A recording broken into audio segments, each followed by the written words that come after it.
Welcome to the Reality Revolution. I'm your host, Brian Scott.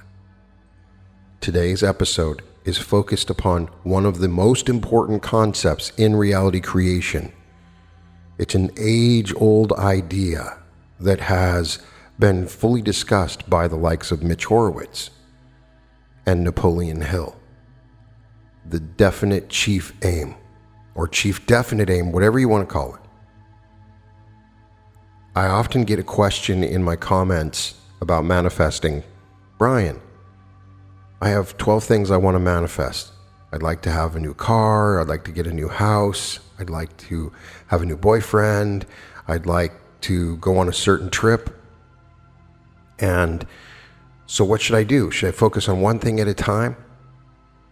Anything that you think about starts the wheels turning on creating a reality for you.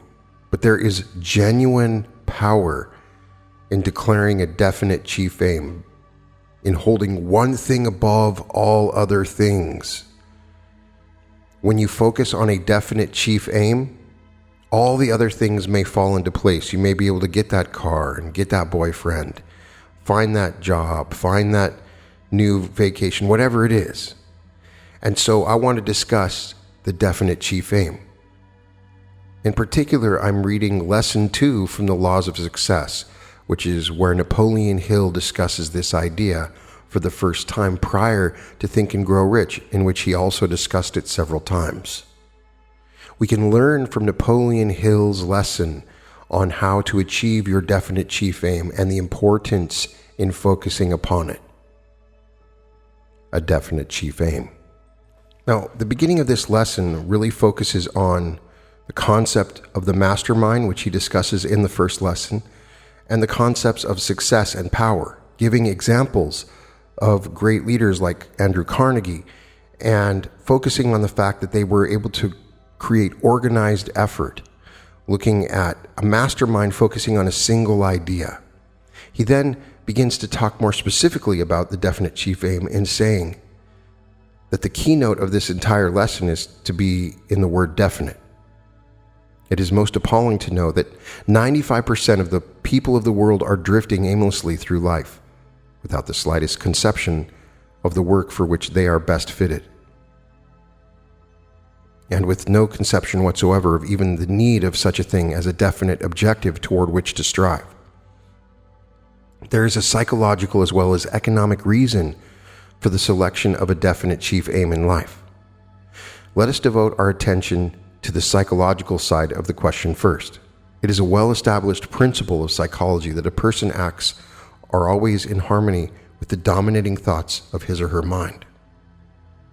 Any definite chief aim that is deliberately fixed in the mind and held there with the determination to realize it finally saturates the entire subconscious mind until it automatically influences the physical action of the body toward the attainment of that purpose. Your definite chief aim in life should be selected with deliberate care. And after it has been selected, it should be written out and placed where you will see it at least once a day, the psychological effect of which is to impress this purpose upon your subconscious mind so strongly that it accepts that purpose as a pattern or blueprint that will eventually dominate your activities in life and lead you step by step toward the attainment of the object back of that purpose.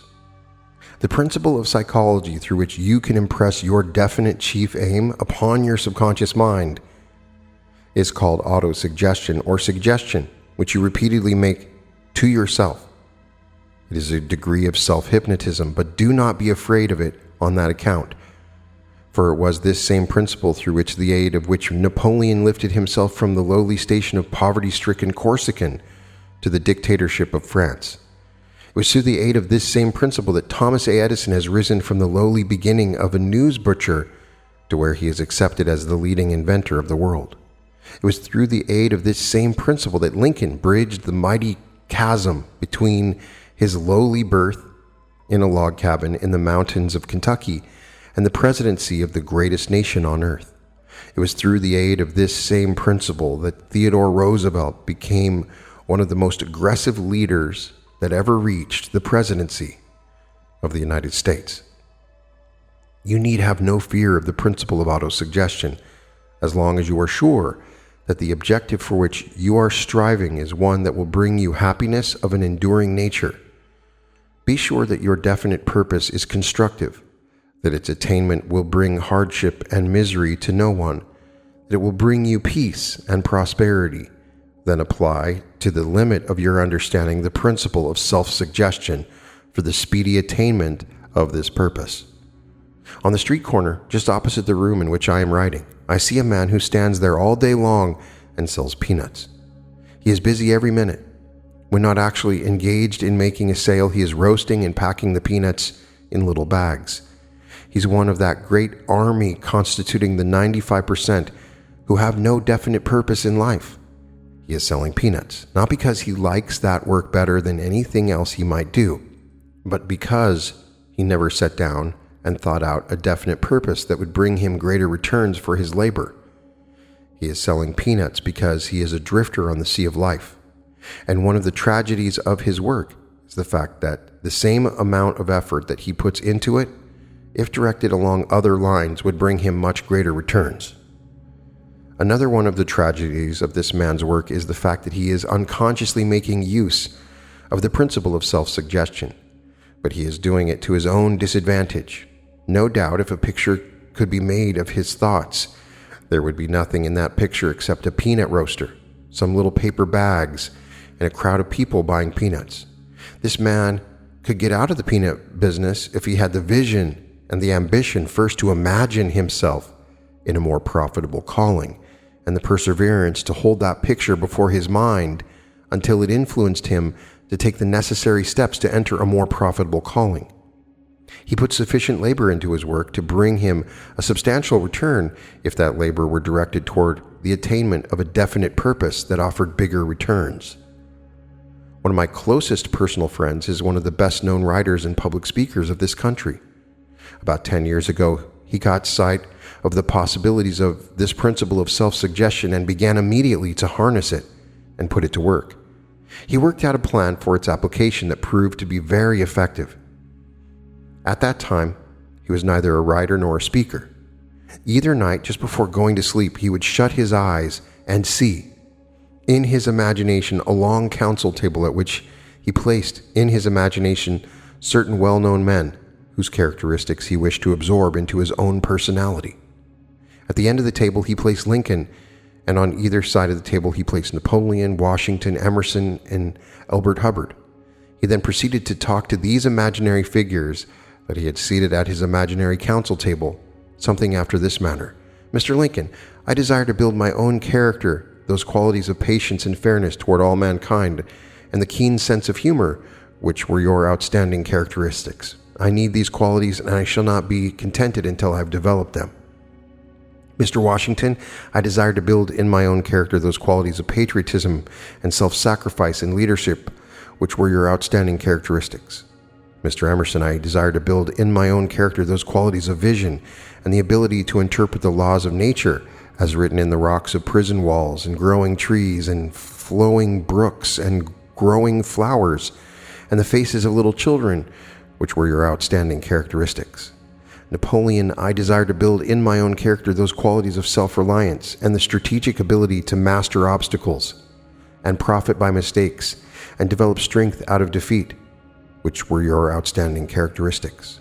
Mr. Hubbard, I desire to develop the ability to equal and to even excel the ability which you possessed with which to express yourself in clear, concise, and forceful language.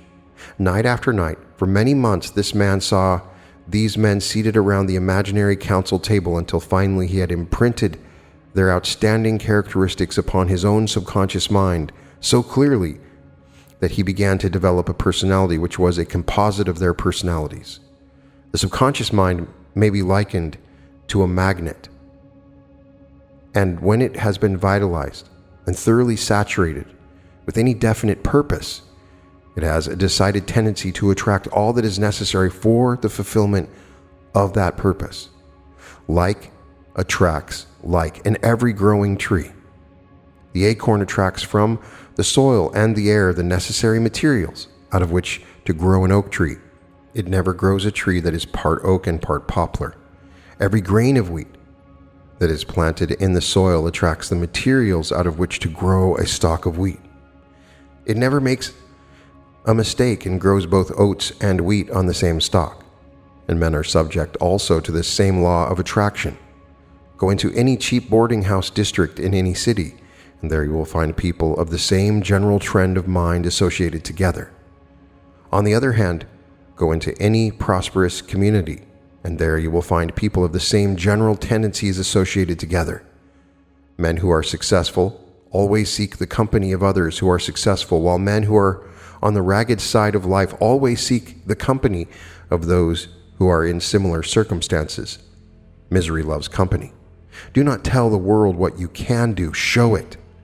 Water seeks its level with no finer certainty than man seeks the company of those who occupy his own general status financially and mentally. A professor of Yale University and an illiterate hobo have nothing in common. They would be miserable if thrown together for any great length of time. Oil and water will mix as readily as will men who have nothing in common, all of which leads up to this statement, that you will attract to you people who harmonize with your own philosophy of life, whether you wish it or not. This being true, can you not see the importance of vitalizing your mind with a definite chief aim that will attract to you people who will be of help to you and not a hindrance? Suppose your definite chief aim is far above your present station in life. What of it? It is your privilege, nay, your duty to aim high in life. You owe it to yourself and to the community in which you live to set a high standard for yourself.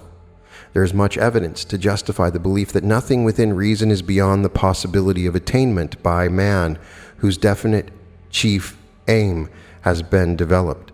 Some years ago, Louis Victor Aitinge was given a life sentence in the Arizona penitentiary. At the time of his imprisonment, he was an all-around bad man, according to his own admissions. In addition to this, it was believed that he would die of tuberculosis within a year. Aitinge had reason to feel discouraged, if anyone ever had. Public feeling against him was intense, and he did not have a single friend in the world who came forth and offered him encouragement or help. Then something happened in his own mind that gave him back his health, put the dreaded white plague to rout, and finally unlocked the prison gates and gave him his freedom. What was that something? Just this. He made up his mind to whip the white plague and regain his health. That was a very definite chief aim. In less than a year from the time the decision was made, he had won. Then he extended that definite chief aim by making up his mind to gain his freedom. Soon the prison walls melted from around him. No undesirable environment is strong enough to hold the man or woman who understands how to apply the principle of autosuggestion in the creation of a definite chief aim. Such a person can throw off the shackles of poverty, destroy the most deadly disease germs, rise from a lowly station in life to power and plenty. All great leaders base their leadership upon a definite chief aim. Followers are willing followers when they know that their leader is a person with a definite chief aim who has the courage to back up that purpose with action. Even a balky horse knows when a driver with a definite chief aim takes hold of the reins and yields to that driver. When a man with a definite chief aim starts through a crowd, everybody stands aside and makes way for him. But let a man hesitate and show by his action that he is not sure which way he wants to go, and the crowd will step all over his toes and refuse to budge an inch out of his way. Nowhere is the lack of a definite chief aim more noticeable or more detrimental than it is in the relationship between parent and child. Children sense very quickly the wavering attitude of their parents and take advantage of that attitude quite freely. It is the same all through life. Men with a definite chief aim command respect and attention at all times. So much for the psychological viewpoint of a definite purpose. Let us now turn to the economic side of the question. If a steamship lost its rudder in mid-ocean and began circling around, it would soon exhaust its fuel supply without reaching shore, despite the fact that it would use up enough energy to carry it to shore and back several times. The man who labors without a definite purpose that is backed up by a definite plan for its attainment resembles the ship that has lost its rudder. Hard labor and good intentions are not sufficient to carry a man through to success. For how many a man be sure that he has attained success unless he has established in his mind some definite object that he wishes. Every well-built house started in the form of a definite purpose plus a definite plan in the nature of a set of blueprints. Imagine what would happen if one tried to build a house by the haphazard method without plans. Workmen would be in each other's way. Building material would be piled all over the lot before the foundation was completed. And everybody on the job would have a different notion as to how the house ought to be built. Result, chaos, and misunderstandings, and costs that would be prohibitive. Yet, had you ever stopped to think that most people finish school, take up employment, or enter a trade or profession without the slightest conception of anything that even remotely resembles a definite purpose or a definite plan? In view of the fact that science has provided reasonably accurate ways and means of analyzing character and determining the life work for which people are best fitted, does it not seem a modern tragedy that 95% of the adult population of the world is made up of men and women who are failures because they have not found their proper niches in the world's work? If success depends upon power, and if power is organized effort, and if the first step in the direction of organization is definite purpose, then one may easily see why such a purpose is essential. Until a man selects a definite purpose in life, he dissipates his energies and spreads his thoughts over so many subjects and in so many different directions that they lead not to power but to indecision and weakness. With the aid of a small reading glass, you can teach yourself a great lesson on the value of organized effort. Through the use of such a glass, you can focus the sun rays on a definite spot so strongly that they will burn a hole through a plank. Remove the glass, which represents the definite purpose, and the same rays of sun may shine on that same plank for 1,000,000 years without burning it. 1,000 electric dry batteries, when properly organized and connected together with wires, will produce enough power to run a good-sized piece of machinery for several hours. Take the same cells singly, disconnected, and not one of them would exert enough energy to turn the machinery over once. The faculties of your mind might properly be likened to those dry cells. When you organize your faculties according to the plan laid down in the 16 lessons of this reading course of the law of success, direct them toward the attainment of a definite purpose in life, you then take advantage of the cooperative or accumulative principle out of which power is developed, which is called organized effort. Andrew Carnegie's advice was this: place all your eggs in one basket, and then watch the basket to see that no one kicks it over. By that advice, he meant, of course, that we should not dissipate any of the energies by engaging in sidelines. Carnegie was a sound economist, and he knew that most men would do well if they so harnessed and directed their energies that some one thing would be done well. When the plan back of this reading course was first born, I remember taking the first manuscript to a professor of the University of Texas, and in spirit of enthusiasm, I suggested to him that I had discovered a principle that would be of aid to me in every public speech I delivered thereafter, because I would be better prepared to organize and marshal my thoughts. He looked at the outline of the 15 points for a few minutes, then turned to me and said, "Yes, your discovery is going to help you make better speeches, but that is not all it will do. It will help you become a more effective writer, for I have noticed in your previous writings a tendency to scatter your thoughts.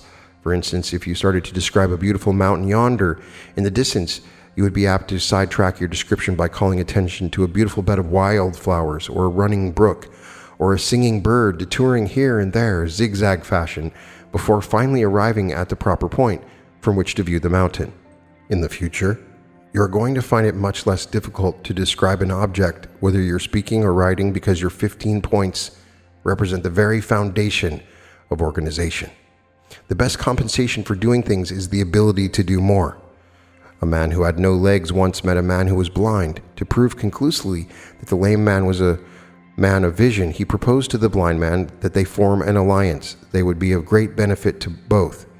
"You let me climb upon your back," said he to the blind man. "Then I will use your legs, and you may use my eyes.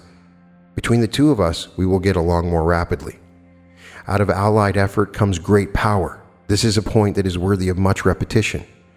because it forms one of the most important parts of the foundation of this course. The great fortunes of the world have been accumulated through the use of this principle of allied effort. That which one man can accomplish single-handedly during an entire lifetime is but meager at best, no matter how well organized that man may be. But that which one may accomplish through the principle of alliance with other men is practically without limitation. That mastermind to which Carnegie referred during my interview with him was made up of more than a score of minds. In that group were men of practically every temperament and inclination. Each man was there to play a certain part, and he did nothing else. There was a perfect understanding and teamwork between these men. It was Carnegie's business to keep harmony among them, and he did it wonderfully well. If you are familiar with the game of football, you know, of course, that the winning team is the one that best coordinates the efforts of its players. Teamwork is the thing that wins. It is the same in the great game of life. In your struggle for success, you should keep constantly in mind the necessity of knowing what it is that you want, of knowing precisely what is your definite purpose, and the value of the principle of organized effort in the attainment of that which constitutes your definite purpose. In a vague sort of way, nearly everyone who has a definite purpose, namely the desire for money. This is not a definite purpose within the meaning of the term as it is used in this lesson. Before your purpose could be considered definite, even though that purpose were the accumulation of money, you'd have to reach a decision as to the precise method through which you intend to accumulate that money. It would be insufficient for you to say that you would make money by going into some sort of business. You would have to decide just what line of business. You would also have to decide where you would locate. You would have to decide the business policies under which you would conduct your business. In answering the question, what is your definite purpose in life, that appears in the questionnaire, which I've used for the analysis of more than 16,000 people, many answered as follows. My definite purpose in life is to be of as much service to the world as possible and earn a good living. That answer is about as definite as a frog's conception of the size of the universe is accurate. The object of this lesson is not to inform you as to what your life's work should be, for indeed, this could be done with accuracy only after you have been completely analyzed, but it is intended as a means of impressing upon your mind a clear conception of the value of a definite purpose of some nature, and of the value of understanding the principle of organized effort as a means of attaining the necessary power with which to materialize your definite purpose. Careful observation of the business philosophy of more than 100 men and women who have attained outstanding success in their respective callings disclose the fact that each was a person of prompt and definite decision. The habit of working with a definite chief aim will breed in you the habit of prompt decision, and this habit will come to your aid in all that you do. Moreover, the habit of working with a definite chief aim will help you to concentrate all your attention on any given task until you've mastered it. Concentration of effort and the habit of working with a definite chief aim are two of the essential factors in success which are always found together. One leads to the other. The best known successful businessmen were all men or women of prompt decision who worked always with one main outstanding purpose as their chief aim. Some notable examples are as follows. Woolworth chose as his definite chief aim the belting of America with a chain of 5 and 10 cent stores, and concentrated his mind upon this one task until he made it and made it him. Wrigley concentrated his mind on the production and sale of a 5-cent package of chewing gum and turned this one idea into millions of dollars. Edison concentrated upon the work of harmonizing natural laws and made his efforts uncover more useful inventions than any other man who ever lived.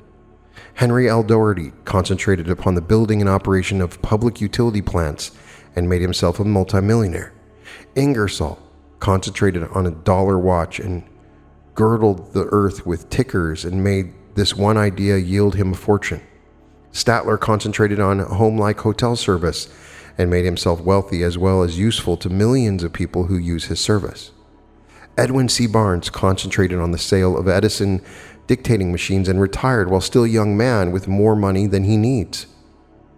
Woodrow Wilson concentrated his mind on the White House for 25 years and became its chief tenant thanks to his knowledge of the value of sticking to a definite chief aim. Lincoln concentrated his mind on freeing the slaves and became our greatest American president while doing it. Martin W. Littleton heard a speech which filled him with the desire to become a great lawyer, concentrated his mind on that one aim, and is now said to be the most successful lawyer in America, whose fees for a single case seldom fall below $50,000. Rockefeller concentrated on oil and became the richest man of his generation. Carnegie concentrated on steel and made his efforts build a great fortune and plastered his name on public libraries throughout America. Gillette concentrated on a safety razor and gave the entire world a close shave and made himself a multimillionaire. Anyone can start, but only the thoroughbred will finish. Millions of people are concentrating daily on poverty and failure and getting both in overabundance. Wright brothers concentrated on the airplane and mastered the air. Pullman concentrated on the sleeping car, and the idea made him rich and millions of people comfortable in travel. Thus, it will be seen that all who succeed work with some definite, outstanding aim as the object of their labors. There's some one thing that you can do better than anyone else in the world could do it. Search until you find out what this particular line of endeavor is. Make it the object of your definite chief aim, and then organize all of your forces and attack it with the belief that you are going to win.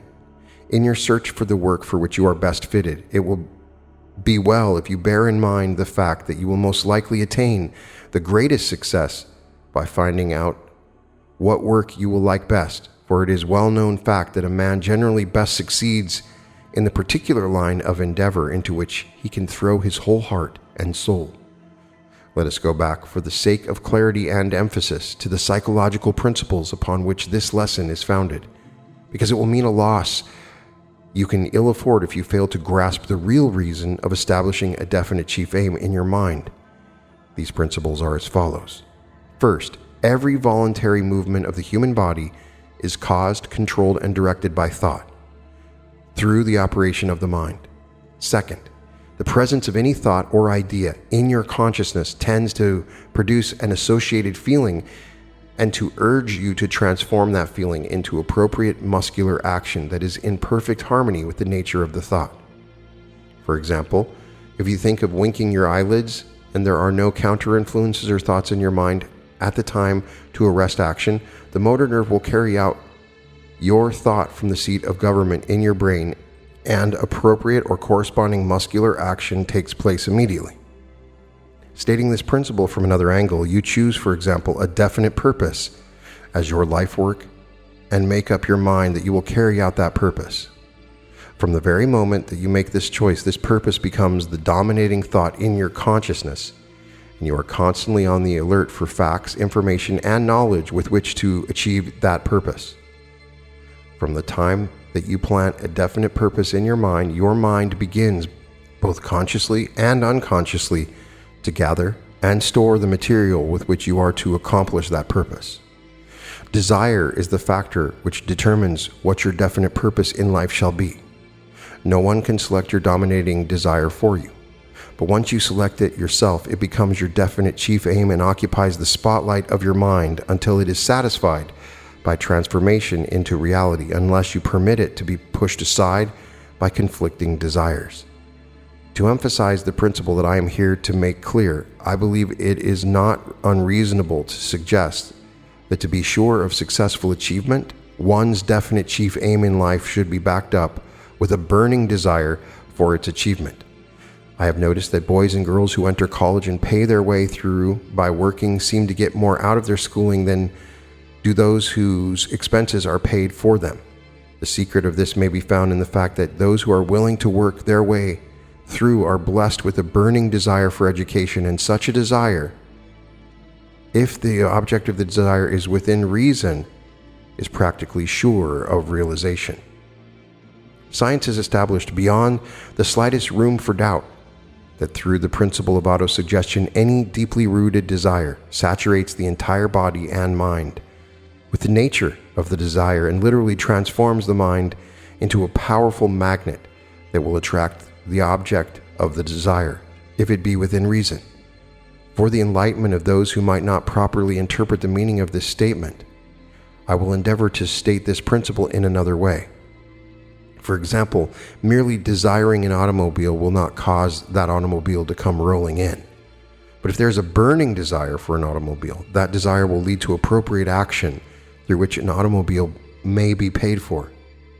Merely desiring freedom would never release a man who is confined in prison if it were not sufficiently strong to cause him to do something, to entitle himself to freedom. These are the steps leading from desire to fulfillment. First, the burning desire, then the crystallization of that desire into a definite purpose, then sufficient appropriate action to achieve that purpose. Remember that these 3 steps are always necessary to ensure success. I once knew a very poor girl who had a burning desire for a wealthy husband, and she finally got him, but not without having transformed that desire into the development of a very attractive personality, which in turn attracted the desired husband. I once had a burning desire to be able to analyze character accurately, and that desire was so persistent and so deeply seated that it practically drove me into 10 years of research and study of men and women. George S. Parker makes one of the best fountain pens in the world, and despite the fact that his business is conducted from the little city of Janesville, Wisconsin, he has spread his product all the way around the globe, and he has his pen on sale in every civilized country in the world. More than 20 years ago, Mr. Parker's definite purpose was established in his mind, and that purpose was to produce the best fountain pen that money could buy. He backed that purpose with a burning desire for its realization, and if you carry a fountain pen, the chances are you have evidence in your possession that it has brought him an abundant success. You are a contractor and a builder, and like men who build houses out of mere wood and brick and steel, you must draw up a set of plans after which to shape your success building. You are living in a wonderful age when the materials that go into success are plentiful and cheap. You have at your disposal in the archives of the public libraries the carefully compiled results of 2,000 years of research covering practically every possible line of endeavor in which one would wish to engage. If you would become a preacher, you have at hand the entire history of what has been learned by men who have preceded you in this field. If you would become a mechanic, you have at hand the entire history of the inventions of machines and the discovery and usages of metals and things metallic in nature. If you become a lawyer, you have at your disposal the entire history of law procedure. This lesson will not be completed until you have made your choice as to what your definite chief aim in life is to be, and then recorded a description of that purpose in writing and placed it where you may see it every morning when you arise and every night when you retire. Procrastination is but why preach about it. You know that you are the hewer of your own wood and the drawer of your own water and the shaper of your own definite chief aim in life. Therefore, why dwell upon that which you already know? A definite purpose is something that you must create for yourself. No one else will create it for you, and it will not create itself. What are you going to do about it? And when? And how? Every line a man writes, and every act in which he indulges, and every word he utters serves as unescapable evidence of the nature of that which is deeply embedded in his own heart, a confession that he cannot disavow. Start now to analyze your desires and find out what it is you wish. Then make up your mind to get it. Nothing is left to chance. Every step is marked plainly. Your part is to follow the directions until you arrive at your destination, which is represented by your definite chief aim. Make that aim clear and back it up with persistence, which does not recognize the word impossible. When you come to select your definite chief aim, just keep in mind the fact that you cannot aim too high. Also keep in mind the never-varying truth that you'll get nowhere if you start nowhere. If your aim in life is vague, your achievements will also be vague. And it may well be added very meager. Know what you want, when you want it, why you want it, and how you intend to get it. This is known to teachers and students of psychology as the WWH formula: what, when, why, and how. Listen to this lesson 4 times at intervals of 1 week apart. You will see much in the lesson the 4th time you hear it that you did not hear in the first time. Your success in mastering this and in making it bring you success will depend very largely, if not entirely, upon how well you follow the instructions. Do not set up your own rules of study. Follow those laid down in this course, as they are the result of years of thought experimentation. If you wish to experiment, wait until you master this course in the manner suggested by the author. If you follow the instructions laid down in this course, the guidance of its students, you can no more fail than water can run uphill above the level of its source. Instructions for applying the principles of this lesson. Through the introductory lesson of this course, you became familiar with the principle of psychology known as the mastermind. You are now ready to begin use of this principle as a means of transforming your definite chief aim into reality. It must have occurred to you that one might as well have no definite chief aim unless one has also a very definite and practical plan for making that aim become a reality. Your first step is to decide what your major aim in life shall be. Your next step is to write out a clear, concise statement of this aim. This should be followed by a statement in writing of the plan or plans through which you intend to attain the object of your aim. Your next and final step will be the forming of an alliance with some person or persons who will cooperate with you in carrying out these plans and transforming your definite chief aim into reality. The purpose of this friendly alliance is to employ the law of the mastermind in support of your plans. The alliance should be made between yourself and those who have your highest and best interest at heart. If you're a married man, your wife should be one of the members of this alliance, providing there exists between you a normal state of confidence and sympathy. Other members of this alliance may be your mother, father, brother, or sisters, or some close friend or friends. If you're a single person, your sweetheart, if you have one, should become a member of your alliance. This is no joke. You are now studying one of the most powerful laws of the human mind, and you will serve your own best interests by seriously and earnestly following the rules laid down in this lesson, even though you may not be sure where they will lead you. Those who join with you in the formation of a friendly alliance for the purpose of aiding you in the creation of a mastermind should sign with you your statement of your object of your definite chief aim. Every member of your alliance must be fully acquainted with the nature of your object in forming the alliance. Moreover, every member must be in hearty accord with this object and in full sympathy with you. Each member of your alliance must be supplied with a written copy of your statement of your definite chief aim. With this exception, however, you are explicitly instructed to keep the object of your chief aim to yourself. The world is full of doubting Thomases, and it will do your cause no good to have those rattle-brained people scoffing at you and your ambitions. Remember, what you need is friendly encouragement and help, not derision and doubt. If you believe in prayer, you are instructed to make your definite chief aim the object of your prayer at least once every 24 hours, and more often if convenient. If you believe there is a God who can and will aid those who are earnestly striving to be of constructive service to the world, surely you feel you have the right to petition him for aid in the attainment of what should be the most important thing in life to you. If those who have been invited to join your friendly alliance believe in prayer, ask them also to include the object of this alliance as a part of their daily prayer. Comes now one of the most essential rules which must follow. Arrange with one or all the members of your friendly alliance to state to you, in the most positive and definite terms at their command, that they know you can and will achieve the object of your definite chief aim. This affirmation or statement should be made to you at least once a day, more often if possible. These steps must be followed persistently with full faith that they will lead you where you wish to go.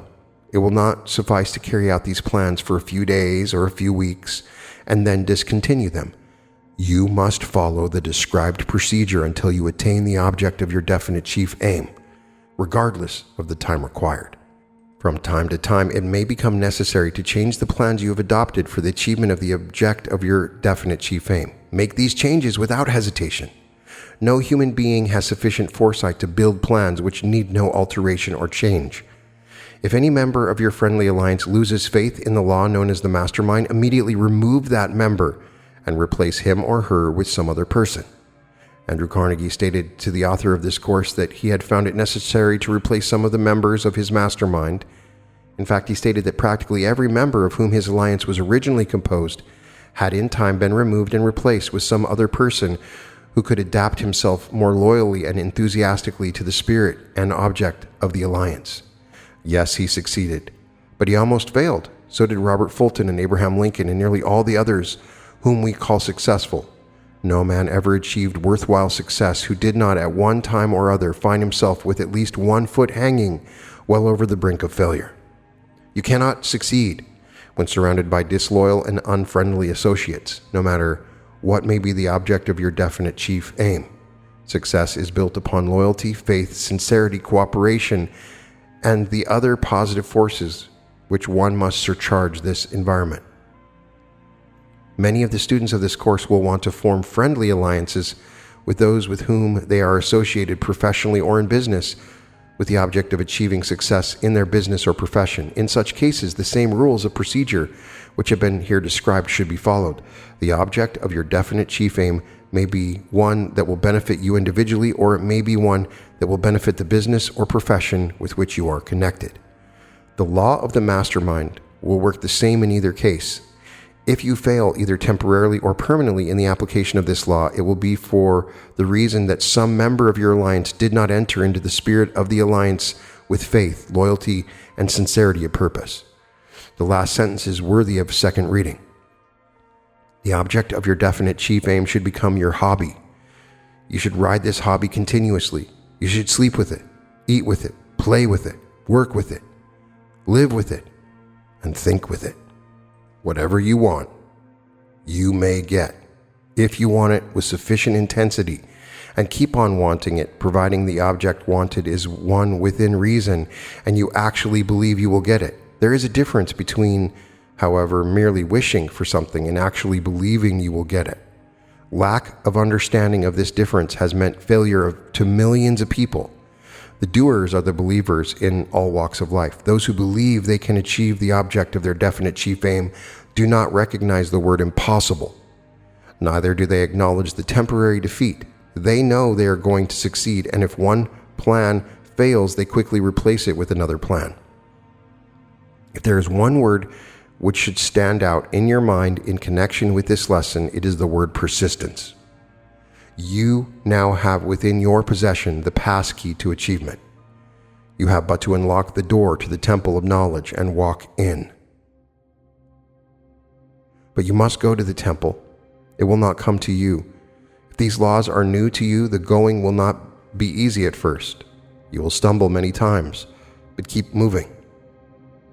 Very soon, you will come to the brow of the mountain you have been climbing, and you will behold in the valleys below the rich estate of knowledge, which shall be your reward for your faith and efforts. Everything has a price.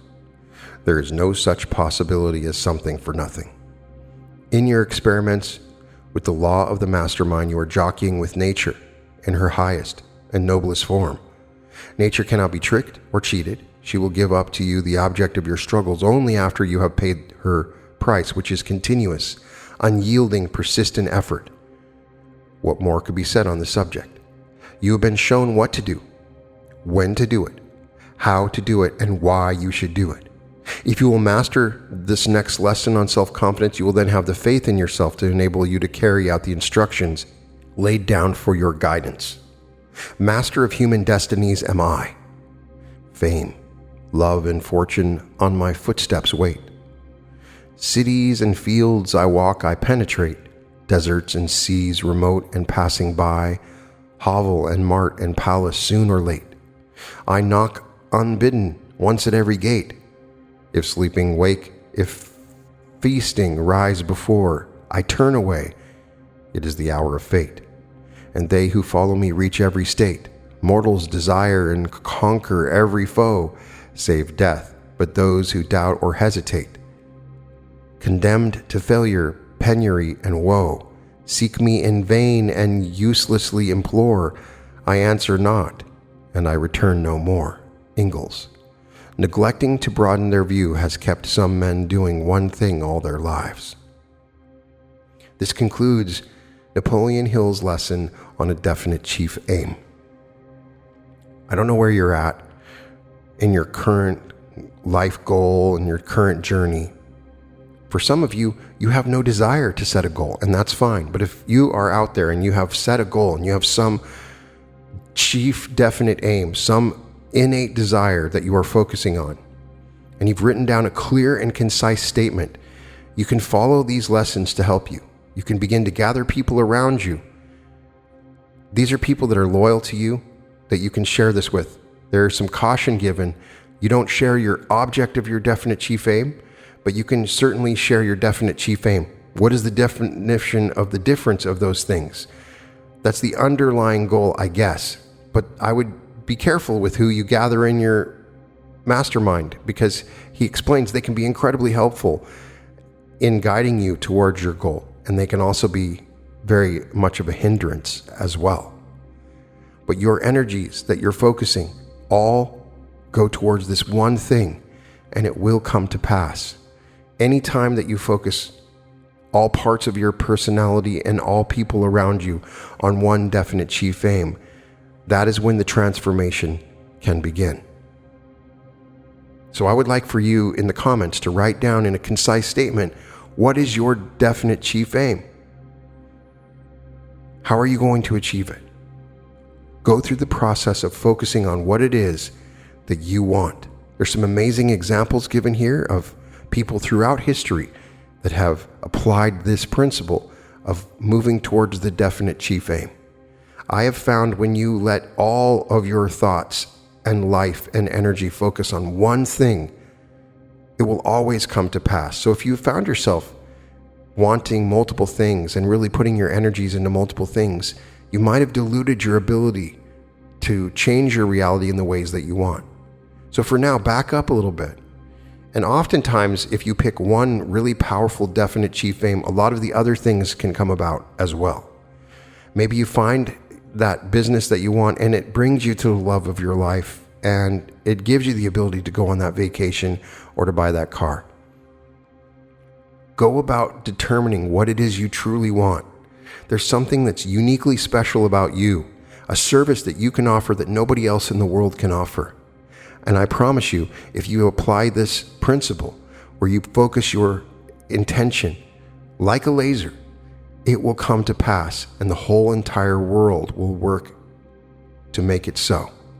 You can find all episodes of The Reality Revolution, therealityrevolution.com, and welcome to The Reality Revolution.